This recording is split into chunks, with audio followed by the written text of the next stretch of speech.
கலை வெறும் காட்சி பொருள் அல்ல, கலை எங்கள் வாழ்வு என்ற மகுட மொழியோடு ஐடிசி தமிழா டொரண்டோ 2019 நடைபெற இருக்கிறது.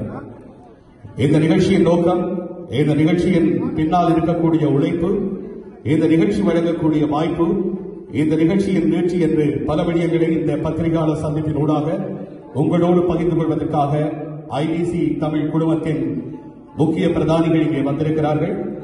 அந்த பத்திரிகையாளர் சந்திப்பிற்கு செல்வதற்கு முன்பாக உங்களை வரவேற்று மகிழ்வான ஒரு மாலை பொழுதாக இந்த மாலை பொழுதை ஆக்குவதற்காக எங்கள் கலைஞர்கள் காத்திருக்கின்றார்கள். ஒரு வாத்திய இசை பிரவாகத்தோடு இந்த மாலை பொழுதை ஆரம்பிக்கின்றோம். அது உருவாக்கப்பட்ட காலத்திலேயே அதற்கு மிகப்பெரிய கனவு இருந்தது.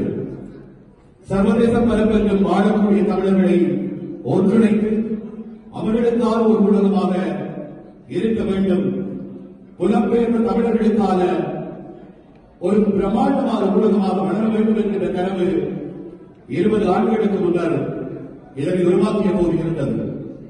அந்த கனவு 2 தசாப்தங்களை கடந்த நிலையில் கொஞ்சம் கொஞ்சமாய் நனவாகிக் கொண்டிருக்கிறது. ஐரோப்பிய எல்லைகளில் இருந்து தாயகம் நோக்கி சிற்றலை ஒளிபரப்பில் ஆசிய கண்டத்தை எட்டியது இந்த வானொலி. தாயகத்தில் வாழ்ந்தவர்களுக்கு பிபிசியின் தமிழோசை போல் எமக்கான ஒரு ஓசையாக ஐபிசி தமிழ் சிற்றலை வழியை எங்கள் காதுகளுக்கு கேட்ட ஞாபகம் இருக்கும்.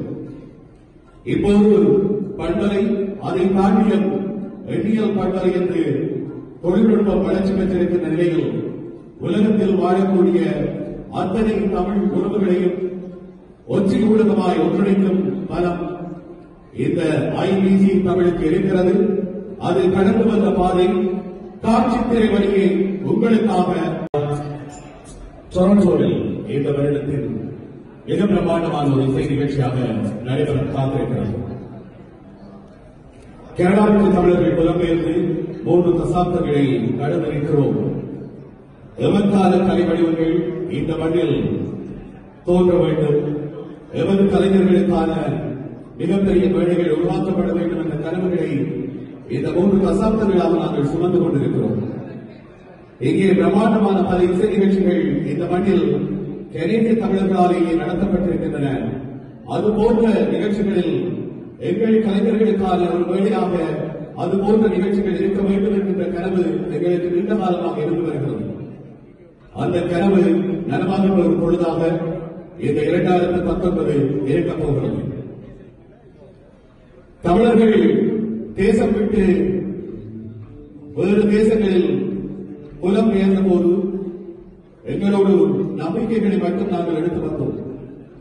எங்கள் மக்களின் உணர்வுகளை, எங்கள் கலை வடிவங்களை எங்கள் அடுத்த சந்ததிக்கு பகிர்ந்து கொள்வதற்காக ஊடகங்களை தமிழர்கள் உருவாக்கத் தொடங்கினோம். அப்படியாக